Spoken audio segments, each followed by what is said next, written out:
नमस्कार. मी किरण ठाकूर, ज्योतिष्य आणि वास्तुतज्ञ. मी लगातार आपल्या सगळ्यांना मार्गदर्शन करत असते आणि प्रयत्न करते की कोणता पण सण येत आहे. आता श्रावण महिना येत आहे, आता दीप अमावस्या येत आहे, म्हणजे याला आषाढ अमावस्या सुद्धा म्हणतात. की आपण काय करायला पाहिजे की आपल्या पितरांचा दोष दूर होईल. अमावस्या म्हटले की मी नेहमी सांगत असते की आपल्या पितरांचा आशीर्वाद घ्या. पित्र असे मेन आहेत आपल्या घरामध्ये, जशा प्रकारे कुलस्वामिनी आहे तशा प्रकारे. आता मी स्वतः ज्योतिष आहे, मी लगातार कुंडली बघते, लोकांच्या घराचा वास्तू करते, बघते की लोकांना काय दोष आहे, कोणाच्या घरात अपघाती मरण होतं. मग आपण असं काय करायला पाहिजे अमावस्येला की आपले सगळे दुःख दूर होतील. आपण प्रयत्न करतो ना, प्रयत्नार्थी परमेश्वर. जसं आता 12 तारखेला आषाढ अमावस्या आहे, 11 तारखेलाच मध्यरात्रीपासून सुरू होणार आहे, 2 वाजतापासून.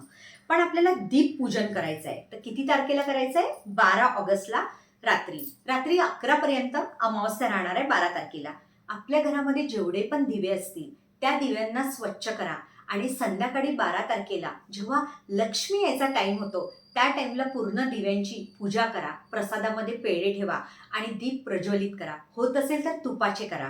आणि तुमच्या आजूबाजूला जर मंदिर असेल तिथे पण एखादा दिवा तुम्ही दान द्या, तांब्याचा देऊ शकता. नाही शक्य तर मातीचा तरी.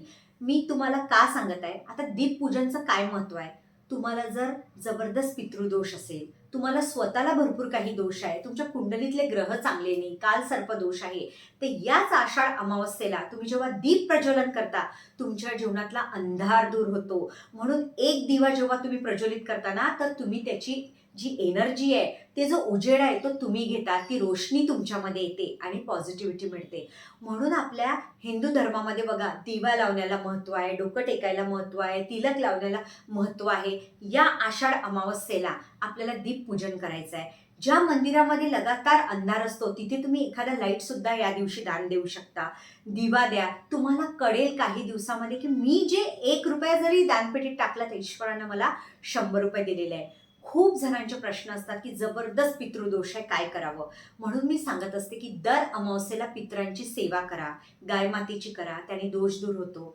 तुम्ही जेव्हा पितरांची सेवा सुरू करता तर तुमचे जे अपत्य आहे, जे पुढची पिढी आहे, त्यांना त्रास कधीच होत नाही. म्हणून आपण म्हणतो ना की मी बॅकअपमध्ये ही प्रॉपर्टी ठेवलेली आहे, उद्या चालून माझ्या मुलांच्या कामी येईल. तशाच प्रकारे आपलं पुण्य पण कामी पडतं. आपण जेव्हा जो पण अध्यात्म करतो पितरांचा, कुलस्वामिनीचा, तर तो आपल्या मुलांच्या कामी पडत असतो. म्हणून या आषाढ अमावस्येला दीपपूजनला मंदिरात पण दीप प्रज्वलन करा आणि घरी पण करा आणि आशीर्वाद घ्या.